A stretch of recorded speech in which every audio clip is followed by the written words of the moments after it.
기후 변화라는 이야기 많이 들으시죠? 요즘은 기후 위기 이런 말을 많이 씁니다. 왜 그러냐면 기후 변화 속에 우리가 이미 들어와 있고 막대하게 우리에 나쁜 영향을 미치니까, 그래서 기후 위기라는 말을 많이 써요. 근데 이제 기후 위기도 이게 그 강도가 좀 약하니까 기후 비상이다. 얼마 전 태평양의 섬나라 투발루의 사이먼 코페 외무장관이 기후 변화와 관련해 연설을 했던 내용이 화제가 되었는데요. CNN 등 외신을 탔던 그의 연설, 우리는 가라앉고 있습니다. 이게 우리가 처한 현실입니다. 그렇습니다. 그는 바닷물이 차오르고 곧 삶의 터전인 영토가 물에 잠겨 국민들을 이주시켜야 하는 심각성을 호소하기 위해 이러한 수중 연설을 진행한 것인데요. 그렇다면 이러한 기후위기, 아니 기후비상, 극복할 방법은 없을까요? 저는 그 해결 방안을 찾기 위해 서울 에너지 드림센터를 방문했습니다.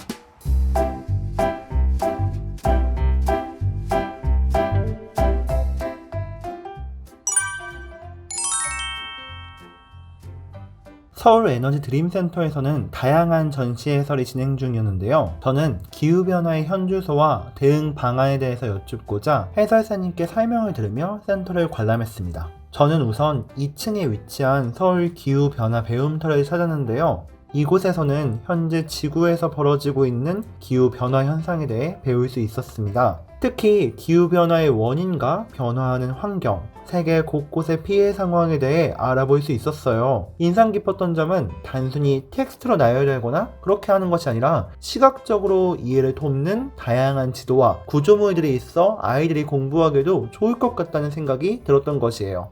잠시만요. 지금 해설사님께서 설명을 해주시려나봐요. 그래서 이 빨간 거는 지구의 평균 온도, 그 다음에 이 오렌지색은 대기 중에 이산화탄소의 농도를 나타내는데, 이게 서로 상관관계가 있다는 걸 여기 나타내는데요. 내용을 조금 정리해보자면, 최근 기후변화에 관한 정부 간 협의체 IPCC가 지난 9일 늦어도 2040년 이전에 산업화 이전과 대비해 지구온도가 1.5도 상승할 것이라고 발표했다는데요. 이는 3년 전에 예상했던 것보다 12년 더 앞당겨진 예측이래요. 이게 어떤 의미냐고요? 기후재난으로 인해서 생존의 위협이 일상화된다는 것을 의미한다고 해요. 쉽게 우리 체온도 정상에서 1도를 넘으면 미열이 발생하고 1.5도를 넘으면 고열로 치료를 받아야 하잖아요. 벌써 1.09도 상승한 지구는 미열로 앓고 있어요. 빙하가 녹고 있는 것이 그 증거라고 보시면 될 것 같아요. 그럼 원인은 무엇일까요? 바로 인간의 영향에 의한 온난화가 문제고, 그것을 세계는 이산화탄소 발생량을 줄이는 방향으로 해결해 나가자고 추진 중이고요.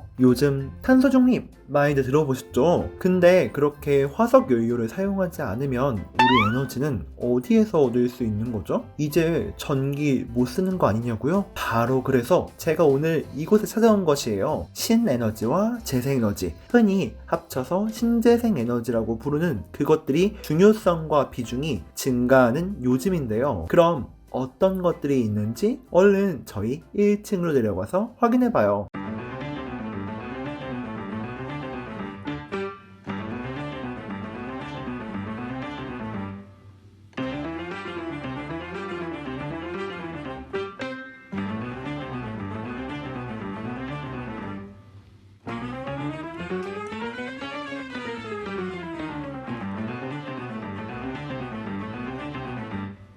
많은 사람들이 녹색 도시를 만들기 위한 아이디어를 1층 전시관 한켠에서 볼 수 있었어요. 그런데 이런 아이디어들 실제 서울에너지공사에서는 테스트하고 있다는 거 있죠?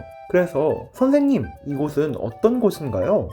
아이디어가 나오면 실제로 리얼라이제이션을 하기 위해서 갖다 붙여보고 테스트를 하면서 데이터를 내고 분석을 하는 거죠. 에너지공사가 제공한 솔러 캠퍼스라는 장소예요. 선생님이 말씀해주신 것처럼 이곳 서울에너지공사에서는 16개의 협력기관에서 생산한 솔라셀 기반 건축자재들의 테스트가 이루어지고 있었어요. 여기 보이시는 이런 신기한 블럭들이 에너지 하베스팅을 목적으로 제작된 거래요. 에너지와 관련된 거니까 효율만 따지지 않을까 했는데 확실히 건축 자재라는 점에서 이렇게 미적 감각까지 추구하고 있다는 것이 정말 많은 부분을 고려해야 한다는 사실을 새삼 깨닫게 해주었어요. 녹색도시 사업은 정말 힘든 일이군요. 그래도 이렇게 정말 다양한 방식으로 연구하고 있다니 뭔가 먼 미래의 이야기가 아닌 것 같아서 새삼 설레는 건 있죠. 잠깐 쉬는 시간에도 이렇게 무선 충전을 할 수 있는 공간.